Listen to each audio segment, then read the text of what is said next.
The seat of Reid is regarded as a must-win seat by both sides of Parliament and is currently held by the Coalition's Fiona Martin on a margin of 3.2%. Minor preference flows could threaten the government's slim hold on the seat.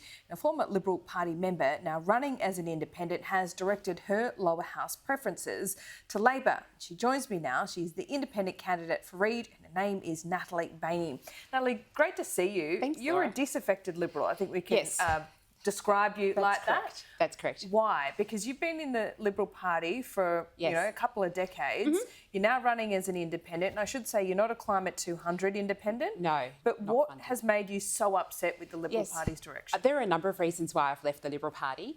Firstly, like many Liberal Party supporters or former Liberal supporters, I would say that there's a sense that this particular Liberal government has completely abandoned many of the Liberal principles on which the party was founded and on which many previous governments have made their policy decisions. Like what? Because Scott Morrison isn't exactly a moderate. No, he's not, but it's actually a lack of policy to begin with. So there seems to be a real absence of ideas. There's an absence of economic reform that many people, whether they're in small business, medium or large business, and many individuals and families are seeking, particularly post-pandemic and in more uncertain times. What would you have liked to have seen? You talk about small business. I do, and I would have really liked to have seen some small business reforms addressed in, not just in the budget, but in other reforms. So I come from the seat of Reid, which is very densely populated with small businesses, and that therefore affects many families. There are some serious issues confronting them, but largely the cost of compliance with government requirements. But is that federal or is that more state? That they are at federal. They are at a federal level. Even just some of the emergency packages that have been released have encountered the businesses have encountered such significant costs to comply with them just to be able to receive the funding that was supposed to help them out. But they were run by the state government, weren't they? There's a combination. They were joint funded, and but that's rolled right. out by the state. That's right. Yeah. So some of the funding was therefore inadequate to cover the cost of compliance with those. But in addition to that, and this is a really key one for small businesses in Reid, many of them rely on staff who are here in Australia on visas. Now, many of those staff are able to achieve permanent residency in an expedited way if they move to the regions. That has created a large number of vacancies for staff and therefore an inability for businesses to provide certainty in opening their doors. What we need to see in Reid is a relaxation of some of those provisions around visa holders so that people are able to obtain their permanent residency at the same speed by remaining in metropolitan areas. So both the major parties are maintaining this idea that we're not yet at full employment. There are Australians that can take those jobs. Is that not what you're saying? No, and that is not the sense of business holders, business owners, and I think we have to listen to them, and that's another issue. They feel that they're not being heard at all. They're jumping up and down. We're seeing it regularly from our businesses, not just in Reid, but in many other parts of the country. There is this this sort of celebration about moving towards full employment. But the fact is, if our businesses can't open their doors or they can't provide certainty to their customers that their businesses will be functioning, then we haven't really hit the place that we need to be economically or socially. It impacts families. Private Liberals would say, well, businesses need to pay them more and then they'll retain staff. Is that true? That's certainly one option, but businesses need to have the funds. And let's be fair, small business needs a break. In many respects, small businesses have kept their businesses running off their own backs for the last 2 years. I know that across a number of industries, and I frequently speak with people across different industries. I've worked in a number of industries as a lawyer, but there's a sense that most business owners had to really dig into their own pockets just to keep their businesses afloat. So to ask them to increase wages is asking them to create money from nowhere. What can an independent really do about the cost of living? Yeah, look, it's a fair question, and the cost of living is a very broad term.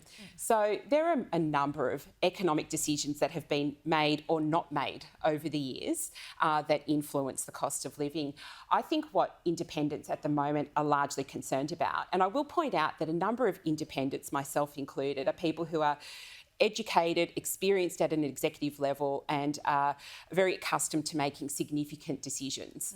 I think what we've seen over the years is a real lack of debate and conversation around some of the policies that affect the cost of living, and that's happened over the course of the last few years. Some of it is related to a pandemic, others it's just been flatly ignored. And those are the decisions or absence of decisions that have led us to a point where we are now. I think that for independents in addressing the cost of living, it's about reopening debate.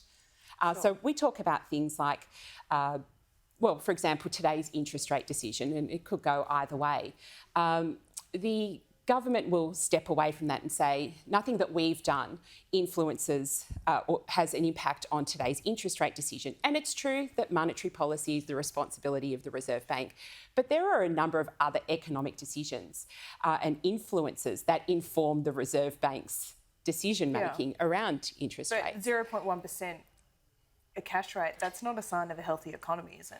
Well, no, it's not. It does need to go up. It does. So it's not just, I'm not disputing the need for that decision. What I'm saying is that there are several other factors that influence the Reserve Bank's thinking that are controlled by governments. And that's where some of the discussion needs to be had. Okay. So if it came down to it, you could be the kingmaker, minority government. Would you support a Liberal government? Like other independents, I think it's very difficult to say at this point. And it's not that the independents aren't revealing their cards. I think we will only know what each of the leaders is really prepared to back or double down on post-election. So what would be the clincher for you? Well, for me, there are some local issues. For me, there's some major infrastructure that the seat of Reid requires. That would absolutely be a significant determining factor for me in deciding who becomes the Prime Minister and forms government.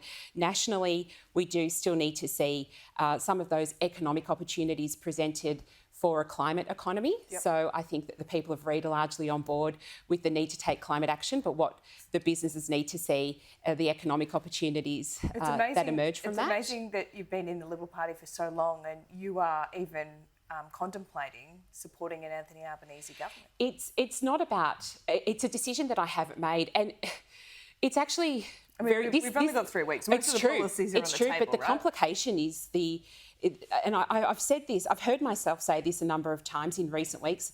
It's a sad state of affairs, but it feels like the major parties are in a race to the bottom and nobody wants to actually put forward any sort of reform or any ideas. I have genuine concerns about the lack of an integrity commission.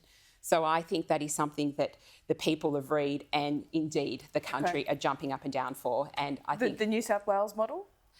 No, not exactly the same as the New South Wales model, but I'm not going to pretend that the New South Wales model is entirely flawed because there have been some dramatic consequences from some of its small flaws.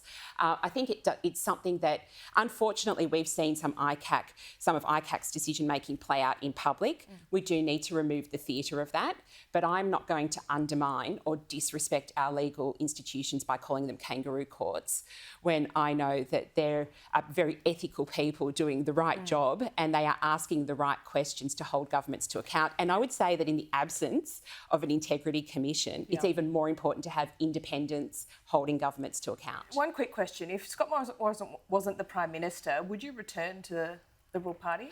Look, I think there are other factors that caused me to leave the Liberal Party that were quite serious. I raised serious allegations of misconduct of people in the Liberal Party. They were completely ignored.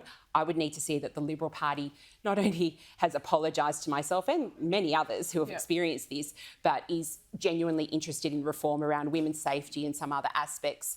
That's a party decision. Well, just quickly, that article today accusing one of your good friends of running a misinformation campaign against Fiona Martin, is that happening? I believe, is the campaign happening or is the accusation? Is the campaign happening and is the accusation correct? No, and it's incredibly disappointing to see this approach from the Liberal member in Reid and from what I would say is a very dwindling campaign. I'm sure she's pretty disappointed to see those posts too. But the posts are from members of the public, and I think this is what the Liberal member is ignoring, is that that's actually a community forum. It's run by I understand a number of people in the community. No, I believe one of my friends originally was part of a group that set it up 10 years ago, but she's a very busy businesswoman these days, and I'm not sure that she gives much time to Facebook at all. But it's run by the community, and the fact that there is support probably suggests that the people of Reid are interested in backing a community local who's delivered a number of positive outcomes already as a volunteer in the community. That's what those comments reflect. And it's a shame that I think it's outrageous to suggest that someone who was associated with the Liberal Party for nearly 40 years would not have actually acquired friends in the Liberal Party that are friends outside of politics. Fair enough. Natalie, we'll talk to you soon, and perhaps a debate. Oh, you up for it? Absolutely. Okay. Set the date. We'll ask Fiona Martin and the Labor candidate too. No Thanks problem. so much. Thanks, Laura.